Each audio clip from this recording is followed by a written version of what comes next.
Let me first introduce my two panelists.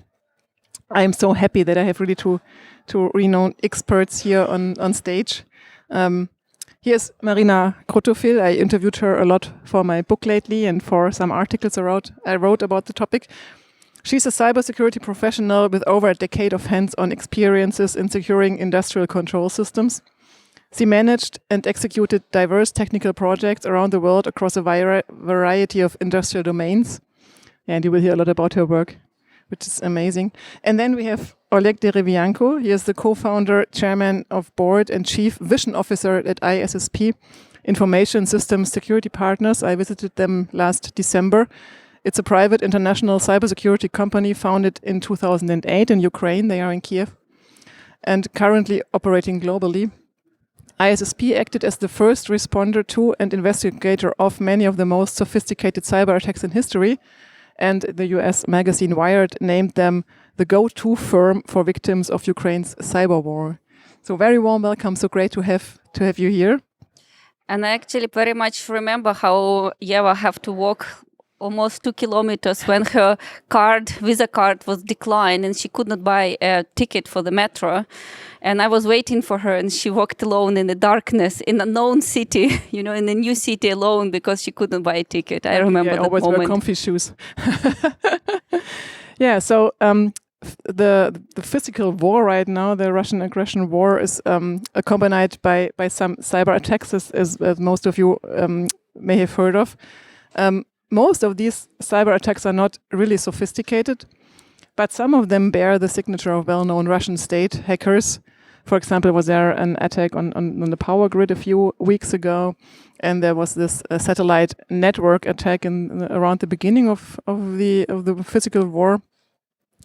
And because of these Russian state hackers, who probably belong to a group called Sandworm from the Russian Secret Service, I would like to analyze the attacks of the past of this group, just to understand or to learn more about their capabilities. Because we saw in the past, and this is what Marina will tell you in a second, that they are capable of launching complex cyber-physical operations. Although some of them failed, but they invested an enormous amount of time and energy to plan them. So we analyzed the history of Russian cyber attacks. And some of them were really expensive for the West too, and for some companies in Germany too. And we analyzed their role in the recent kinetic war, and especially important their role in the future and for the West, for our critical infrastructures. So welcome, Marina. Maybe you can start telling us a bit how everything started. So where did these Russian state actors become visible in Ukraine via cyber attacks in the past? Well, if you talk about attacks on the critical infrastructures especially, and I think this is a very important topic for the whole world, they really became active after the Stuxnet, and I'm sure everybody have heard about the Stuxnet, because Stuxnet was the first attack which basically prompted the other state-sponsored actor, like, well, that's okay to execute such type of the attacks. And Russia started catching up very quickly. So, for example, then, 2 years later, we've discovered the Havocs, which was already a Russian executed attack. Maybe real quick, a few words about Stuxnet, because I'm not sure everybody knows it. So this was 2010, at least then it was, the people found it. It was a virus that attacked the Iranian centrifuges, their uranium program in Iran. And so it was a really sophisticated and really targeted attack. And it was the first one on industrial control systems, as far as I know. Physical infrastructure. Yeah. So it was the first attack which was used as a kinetic weapon, to use physical power to destroy physical equipment. Yes, and then, since 2014, when all of the events in Ukraine has started with this, first started with a political, let's say, conflict. So this is where all the massive wave of the attacks in Ukraine have been started. And, you could always see that the long preparation phase, if you remember, then in November and December, they will execute a large volume of attacks. It was in 15, it was in 16. And then Sandworm, it's a very, let's say, powerful group. And while we had an expectation that maybe they will conduct something similar in 2018, but in 2018 we had another important event in the World Olympic Games. So around autumn, they actually left Ukraine mostly. They stopped all the operations and they left for Olympic Games. And of course, it was expected that they will be playing a key role in this current physical war in Ukraine, and this is what we will be discussing in this panel, that why it did not happen, because they clearly have the capability, so why are not playing this key or cardinal role in the current physical war? Maybe real quick, let's talk about the first attacks. Not the first one, but I think the first attacks we in the West really realized, which was, I think, 2015 and 16, the blackout. So they really caused, of course, physical blackout, physical problems in the real world just from far away. And I remember that you told me that at least the second one was the first totally automated cyber weapon.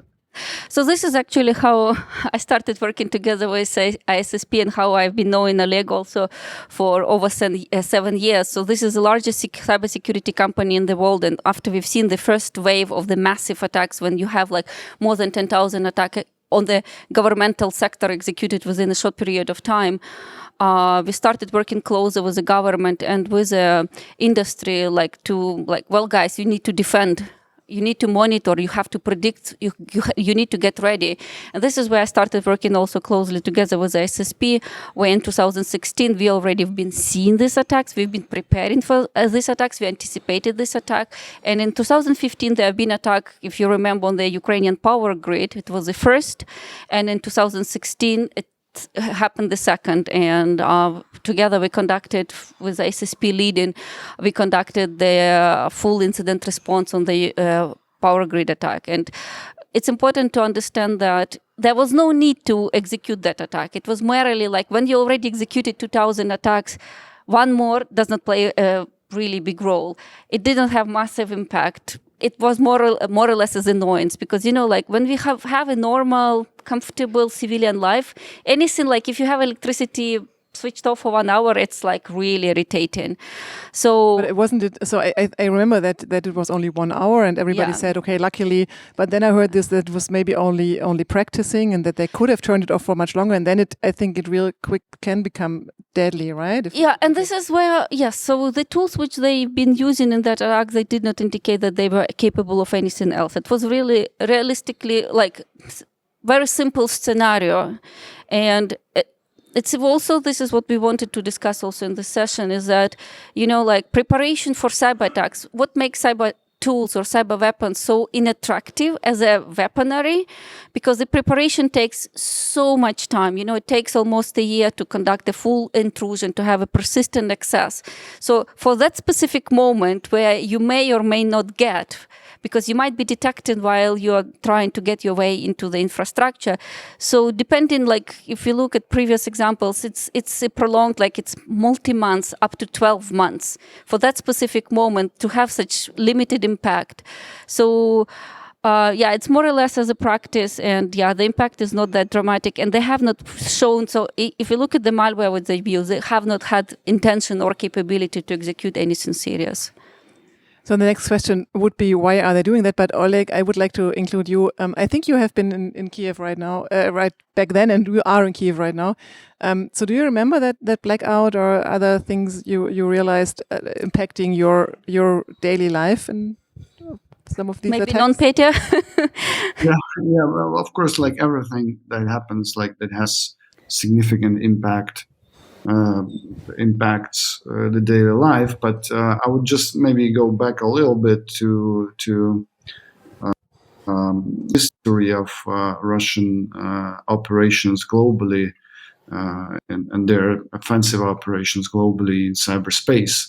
And we have to remember that the state actors execute their cyber operations not just using their intelligence units or formal, so to say, military or intelligence units that exist in most of the leading military countries, but also using the proxy hacker groups that also execute those cyber attacks on behalf of the government or just sponsored by that specific state actor.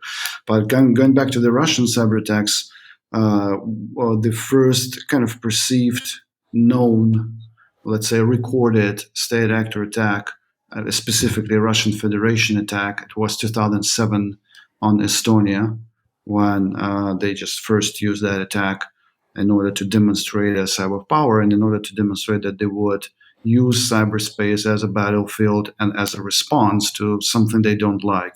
At that time, they didn't like that Estonia removed the monument, to the Soviet soldier who was obviously an occupier in Estonia, but the Soviet Union installed it as a monument for the war. So then it was 2008 when Russia invaded, not for the first time, but when Russia launched their military offense in Georgia. And that was for the first time when cyber attacks were actually conducted in parallel with conventional military operation. What differs and how the Ukrainian situation is different, even in 2014 and 15, is that both in Estonia and in Georgia, the Russians predominantly used those attacks that now we consider as pretty straightforward, which is a denial of service or DDoS attacks or distributed denial of service, and DNS hijacking, when they hijack the DNS servers. And what this means, they do different, accomplish different things that they need. In Georgia as well, they predominantly used DDoS and DNS hijacking attacks. But when I go further to, then it was like almost like 7-year break in terms of course, they did cyber attacks, but not as big and as publicly known. But when they started to launch their cyber attacks in Ukraine as well. So in 2014, their first attack was during the presidential elections, when the cyber was used just only for the simple purpose to do the defacement of the website of the Central Election Commission in order to replace to put a picture that the radical candidate was winning. At the end, this radical candidate got less than 1% of votes, but they defaced the website and they used this picture in order to start conducting the propaganda, brainwashing campaign in their own country. So, meaning the attack is not always used to do the sabotage or espionage or whatever in the targeted country, but sometimes cyber is used just as a tool to do a different, larger psychological or informational operation and use it in their own domestic country. That's how Russia actually operates, and that's when they started. Of course, they started even before in 2004 and 5, but without cyber instrument, just using the propaganda. But since 2014, they kind of started this massive, really, all-encompassing propaganda campaign in their own country in order to prepare their population for the war against Ukraine. At that time, they already knew they launched the war in the east of Ukraine, and they had to justify that. And of course, they were later preparing for a larger war that they were waging right now. So that's just, but what from a cybersecurity perspective, those cyber attacks that they launched and Ukraine started to conduct against Ukraine since 2014. And as Marina said, there were several waves. The first one was this presidential election. Then there were a huge wave of cyber attacks on power grids and first the media companies in 2015. Then it was several waves, at least 2 in 2016 and so on. And then, of course, the famous NotPetya in 2017. But after 2017, since 2018 to 2020, the number of cyber attacks against Ukraine increased 5 times. It's just a matter that not every cyber attack, hits the headlines in the global media, because sometimes a cyber attack is just relevant for a specific country are not that huge to kind of catch the attention of the global media. Maybe so because you speak about the global media, let's maybe real quick move back to NotPetya. I think this is really the one cyber attack where many of us realized. So what a big impact this can have on Western companies too. Maybe just real quick tell us what this was about and what happened. There are two remarkable things about NotPetya in my perspective. Of course, the most remarkable thing for the general audience is that it cost something like $11 billion of reported damages, and some global corporations like Maersk or Merck, the Maersk is, as we know, the global shipper and container shipper who holds probably 25% of the global fleet. They suffered probably something around, again, it's reported losses. We estimate that the losses were bigger, sometimes not, but they reported more than $300 million of losses. Yeah. Merck reported more than $800 million because the production lines were disrupted. So, but from the cybersecurity perspective, what was remarkable is that the adversaries, the Russian state actor groups, they actually used the tools that they used since 2014 till 2016 and a little bit of 2017, but they use different tools, but they use them separately. And in NotPetya, they basically didn't use any new tools. They just used all the previous tools, but they combined and automated them. And the level of automation was actually the reason, and the level of automation was actually the reason for this huge impact. And of course, that because nobody expected. But also remember that before the NotPetya culmination, and we always have to emphasize that every time when the cyber attack hits the news, it means it's a culmination phase. As Marina said as well, the attack. Even from the intrusion until culmination typically takes 6 to 9 months. And there are also time before intrusion to prepare the attack, to do the reconnaissance, to prepare the tools, and so on. But when this culmination happened of NotPetya, the level of automation actually created this impact. But before that, there were two big ransomware attacks. If you remember, there was a WannaCry attack and there was Xdata attack. WannaCry was clearly attributed to North Korea, right? That's what exactly. But my question, but again, I'm still questioning that, because I don't know where North Korea all of a sudden would get these capabilities to conduct such a maybe Russia even used North Korea as a proxy. A state actor can use other other states as proxies, not just criminal groups as proxies. But the thing, actually, this sequence of WannaCry, then Xdata, and then NotPetya. So first ransomware attack, second ransomware attack, and then the third attack that also looked like a ransomware, but was not a ransomware. So it was an obfuscation even in the attack itself. They wanted to deceive and kind of put the defenses into the wrong direction so that everyone would think, oh, it was a ransomware, so we could probably recover in a kind of a traditional manner, just paying the ransom, whereas it was not even planned, right? So Rick, let's real quick make a quick move to the role NotPetya had for the years after. So Marina, you told me that NotPetya, although it was devastating, helped the world and Ukraine to prepare for the next cyber attacks. And you said it's not possible anymore to do for Russian state hackers to do attacks like that. So why is that the case, and what are they doing instead?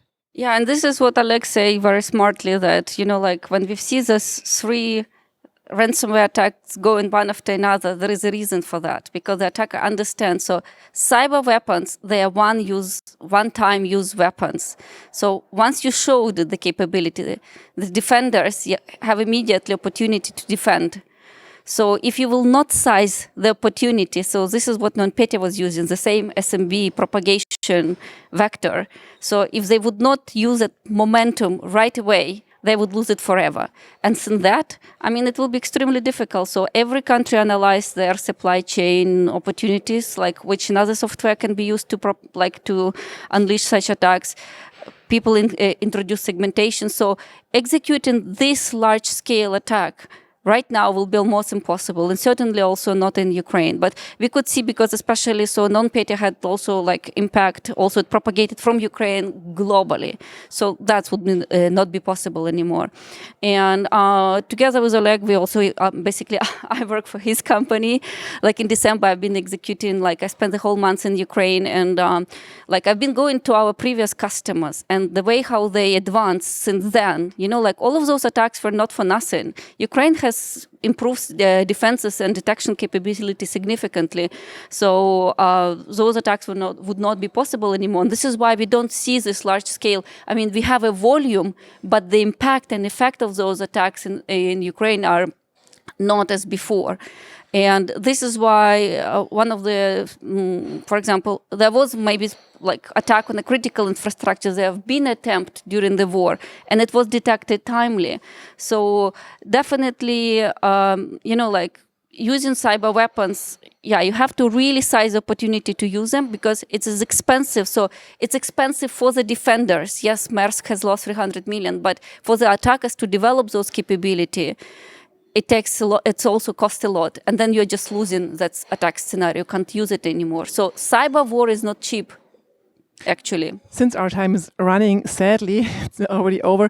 I have one important question, of course, for the people here in Germany. So I have heard from several experts that our critical infrastructures, that attackers are already spying on our critical infrastructures.